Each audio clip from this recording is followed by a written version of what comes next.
Then there's one on, we mentioned healing of the emotion, deliverance and healing from oppression. There's so many Christians today, and we're constantly meeting them on the journey of life, who are good folk. They genuinely want to follow the Lord, but they just don't know how. They've read their Bible, they've said their prayers, they've done all they were told to do, but they're just not making it as a Christian.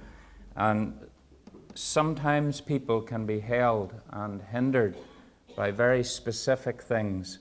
One of them, just let me mention the next one, is in relation to Freemasonry.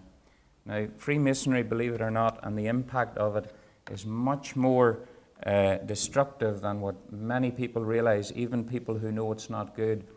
Anybody who's in Freemasonry will obviously believe that it's just a humanitarian organization and they help people and so on and so forth. And of course they do, from a human point of view, they do that.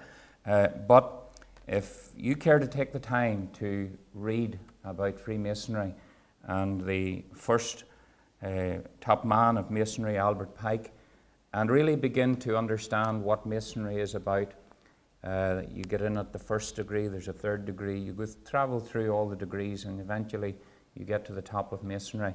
Well, when you rise to the top, very few ever do, but when you get to the top, it's an open Luciferian organization. It's the worship of Satan, Freemasonry. Jesus Christ is not their God. The God of Masonry is Jabulon, three occultic gods from Eastern, from Egypt and so on, and other gods. Jabulon is the combination of the three.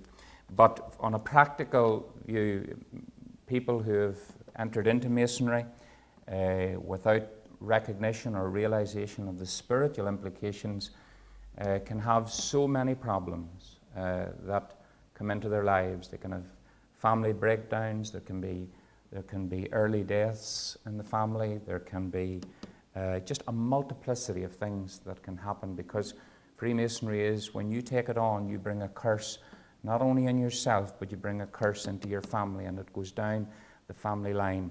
Now, I haven't time tonight, but I could tell you of numerous cases that I have personally dealt with and been with when they were prayed with. And I can assure you, if you had been there during those times of prayer, you would really understand how serious the curse of Freemasonry is on the land and on many families, and sometimes even Christians, even people who come to the Lord, maybe their parent was a Freemason, can be hindered in their Christian life by the curse of Masonry. And sometimes when a person comes to the Lord, these things are broken. Now, this is something we don't understand, certainly I don't, but sometimes the influence is broken at conversion, but sometimes it's not.